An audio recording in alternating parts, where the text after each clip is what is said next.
Here we go on our Hey Mary Kay edition of the Orange and Brown Talk podcast. A day later than normal, but lots of questions coming in from our Football Insider subscribers. So let's get right to it, Mary Kay. And look, a lot of people, maybe it's good that we waited a day to do this because it gave everyone a chance to see Odell Beckham Jr.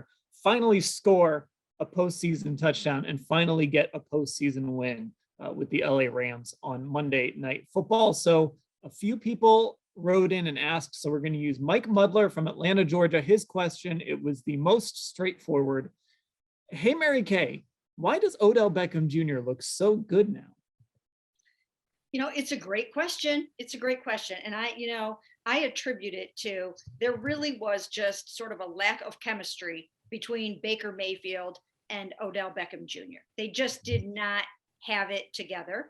And as we go along over the next couple of years, we will find out if it was just a Baker and Odell thing, or maybe it's going to be more of a Baker and other guys thing too, because right now Baker has exhibited some of the same chemistry issues with like an Austin Hooper. So I think we'll know more as time goes on. I felt all along that he needed a change of scenery and that Baker also needed to be away from him. They just did not work together.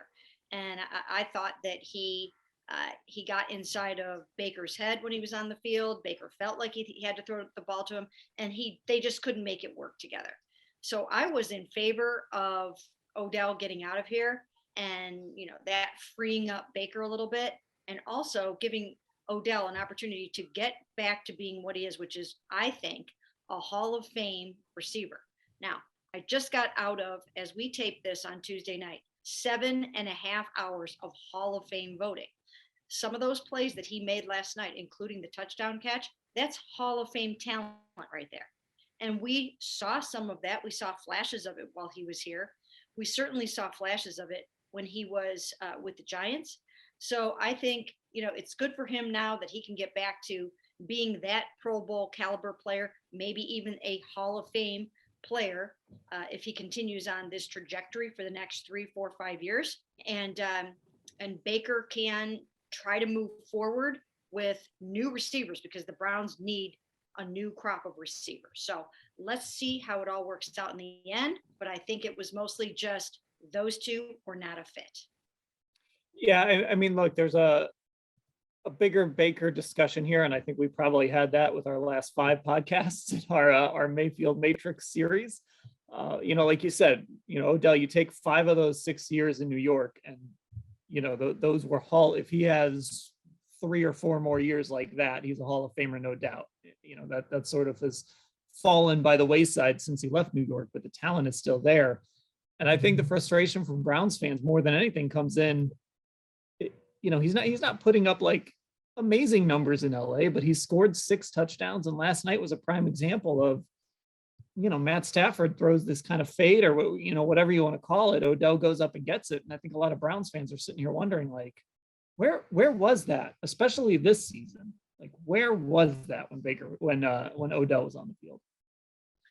Well, think about this too, Dan. The fact that he did not have a training camp with the Rams.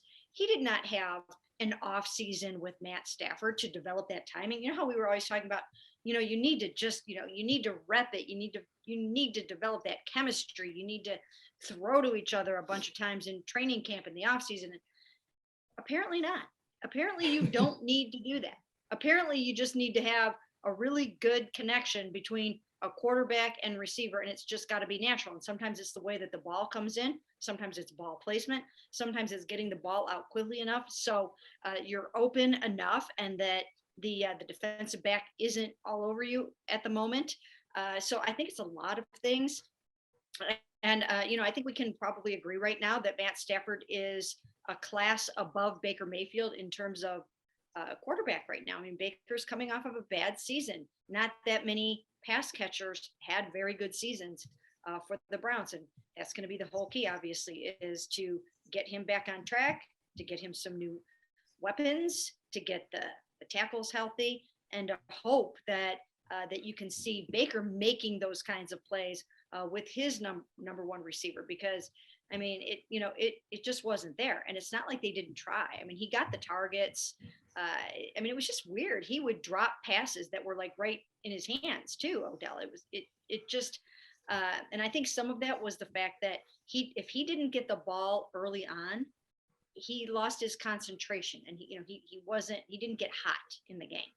And I think Odell is the kind of player that you need to get him involved early. You need to get his confidence going. You need to get him locked in and engaged and feeling good about himself as soon as you can.